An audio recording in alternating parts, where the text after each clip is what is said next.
Before diving into this incredible story, remember to subscribe to the channel and turn on notifications. Here, every story has something to say, and you won't want to miss a single one.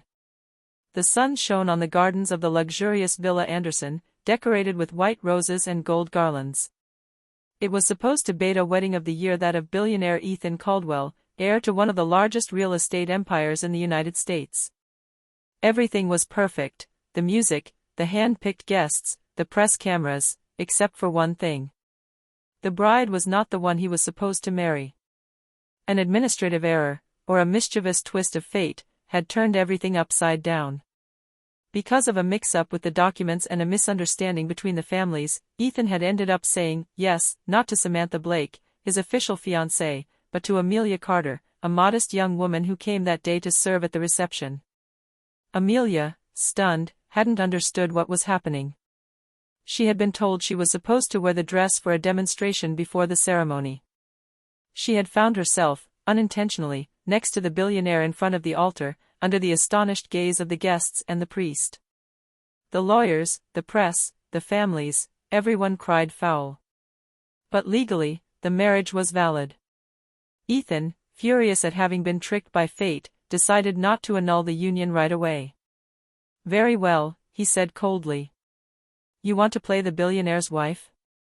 Then you'll learn what it costs." But he didn't know that Amelia was neither manipulative nor self-serving.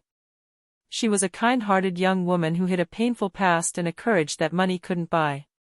And little by little, behind his proud eyes and sincere gentleness, Ethan would discover what it truly means to love someone, without wealth, without a contract, without appearances. The day after the scandal, the Caldwell villa resembled a battlefield. Photographers were still camped in front of the gates, and newspaper headlines screamed, "The billionaire is marrying the wrong woman." Confusion or a setup? Who is Amelia Carter, Ethan Caldwell's mysterious wife? Inside, Amelia had only slept for an hour. Sitting on the edge of the enormous bed, which she didn't dare touch, she observed the room where everything exuded wealth: the silk curtains, the paintings, the expensive perfumes.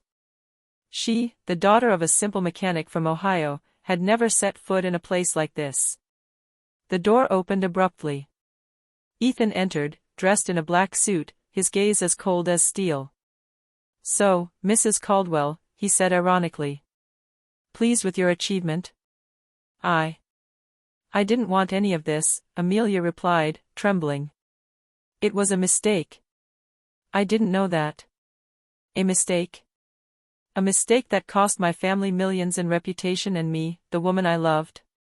He approached her, his jaw clenched.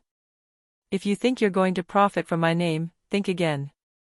You'll sign the cancellation papers as soon as my lawyers have found a legal solution." Amelia lowered her eyes. She wanted to scream, to flee, to disappear.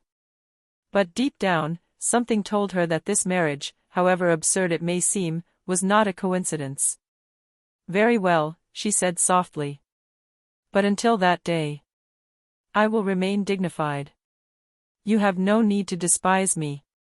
Ethan stared at her, surprised by the calmness of her voice. He wasn't used to being challenged, especially not by a girl like her. He looked away.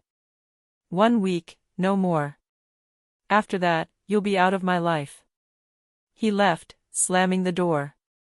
Amelia sighed and looked at the bridal bouquet on the table. The flowers were already wilted, like this wedding that should never have happened. But deep in her wounded heart, she murmured, "Sometimes a week is all it takes to change a life." Caldwell Manor was immense, cold, and silent. Every corridor seemed designed to remind Amelia that she didn't belong there. For 3 days, she had been living in this house like a stranger, rarely crossing paths with Ethan, who left early and returned late. When their eyes met, he remained distant, almost cruel. That morning, she went down to the kitchen in a simple cotton dress, hoping to drink coffee in peace. But she came face to face with Madison, the housekeeper, who looked at her with disdain. "Mrs. Caldwell," she said sharply, "the gentleman does not like his guests to use the kitchen." "I'm not a guest," Amelia replied calmly. "I'm his wife." "Chum." A woman who doesn't even know how to behave in a house of this standing. Madison turned on her heel, leaving her alone. Amelia felt tears welling up in her eyes, but she swallowed them back. She wasn't going to let herself be humiliated. She picked up a cup, poured some coffee, and sat down with dignity, despite the heavy silence around her. A few moments later, the door opened. Ethan entered, reading his newspaper. He barely looked up. "I thought I told you to stay in your room," he said without looking away. "And I thought a wife had the right to drink coffee in her husband's house," she replied. He slowly put down the newspaper, surprised by its audacity. "You learn to play your part quickly," he said with a bitter smile.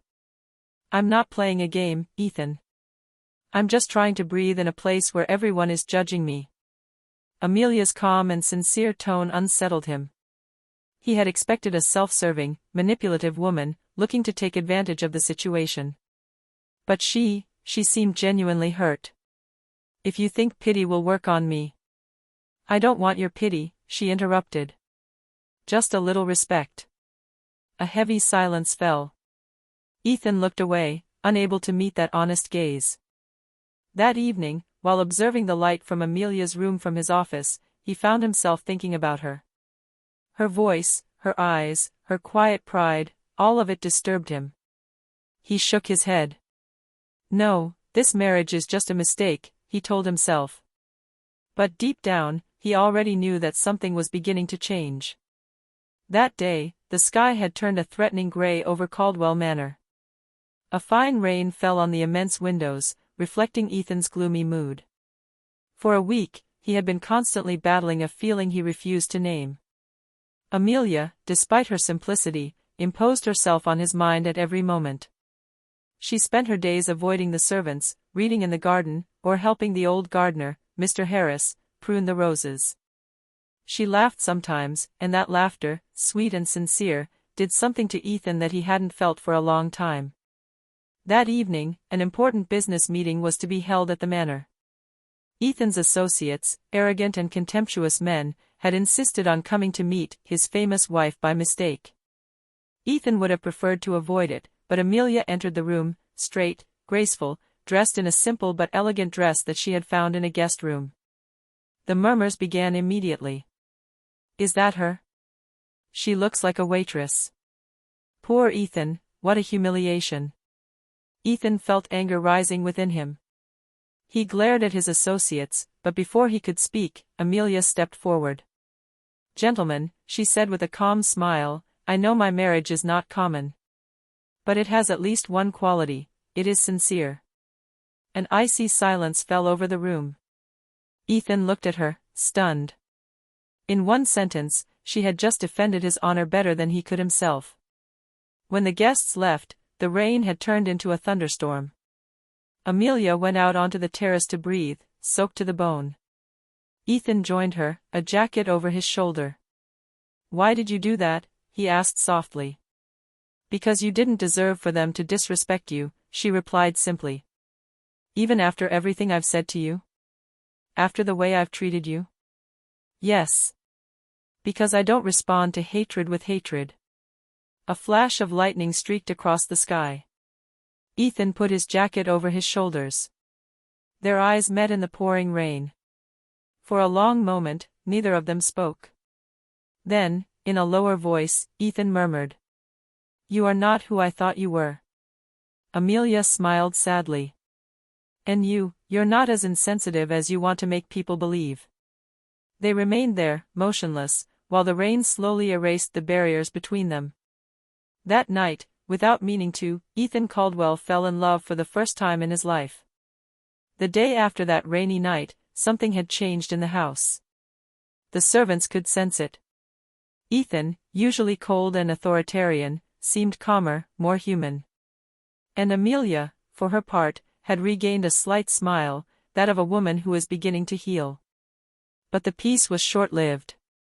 That morning, a black car stopped in front of the gate. Samantha Blake, Ethan's real fiancée, got out, her heels clicking on the marble, a cold smile on her lips. "Hello, Ethan," she said, entering unannounced. You didn't think I was going to leave you with this mistake, did you? Amelia, who had just brought breakfast, stopped moving. Their eyes met, two women who were complete opposites, wealth and simplicity, arrogance and gentleness. Samantha, Ethan said harshly, this is not the time. Not the time? You're married to a stranger, and you want me to shut up? I love you, Ethan, and I'm ready to forgive you, if you make her disappear. Amelia felt her heart clench. Without a word, she put down the tray and left the room. Ethan wanted to hold her back, but Samantha placed a hand on his arm. She's not one of us, she murmured. You know that very well. Ethan stared at her, then replied coldly. That's exactly what I like about her. Samantha remained petrified. But Ethan hurried out. He found Amelia in the garden, where she was helping old Harris water the flowers despite the mud. She didn't even look up when he approached. Amelia, attends. Why? To explain to me that it was yet another mistake. He stepped forward and gently took her hands covered in earth. No. To tell you that this mistake is the best thing that ever happened to me. She looked up, distraught. Ethan, you can't say that. Your family, your business, your reputation. I don't care about any of that. I got married by mistake, yes, but I fell in love out of conviction. Tears welled up in Amelia's eyes. She wanted to believe it, but fear held her back. And if all this disappeared tomorrow, she asked in a trembling voice. So, I would start over from scratch. With you. Old Harris, who was observing the scene from a distance, gave a slight smile. Under the still cloudy sky, Ethan hugged Amelia, ignoring the whispers of the world and the cameras posted at the gate. This marriage, born of chance, became a love story that even fate had not foreseen. A year had passed since the wedding that had caused a scandal throughout the country. The newspapers, the rumors, the insults, all of that seemed to belong to another life. At sunrise, in a small house nestled by a lake, Ethan Caldwell was putting away garden tools while Amelia laughed by the porch, an apron tied around her waist. She held a little boy with blue eyes in her arms, the same look as Ethan's. Look, Dad forgot to put on his gloves again, she said, laughing. Ethan turned around, breathless but happy. It's because your father never knew how to resist you, he replied, placing a kiss on her forehead. He put down the tools and joined his wife. Their lives had changed completely. Ethan had left the management of the Caldwell empire to create a foundation to help young entrepreneurs from modest backgrounds. As for Amelia, she had opened a small literary cafe, where one could drink a hot coffee while listening to true stories of ordinary people. One day, a journalist found them and asked, Mr. Caldwell, if you could go back and change this accidental marriage, would you do it? Ethan burst out laughing, put an arm around Amelia and replied, If it's a mistake, then I wish everyone could make the same mistake I did. Amelia looked at him, her eyes shining. They had overcome scandal, prejudice, fear of how others would see them, and all of that had made them stronger. Under the peaceful evening sky, they walked hand in hand along the lake, their steps in harmony with the whisper of the wind. It wasn't the perfect wedding the world was expecting. It was simply theirs, born of a mistake, which became a true love.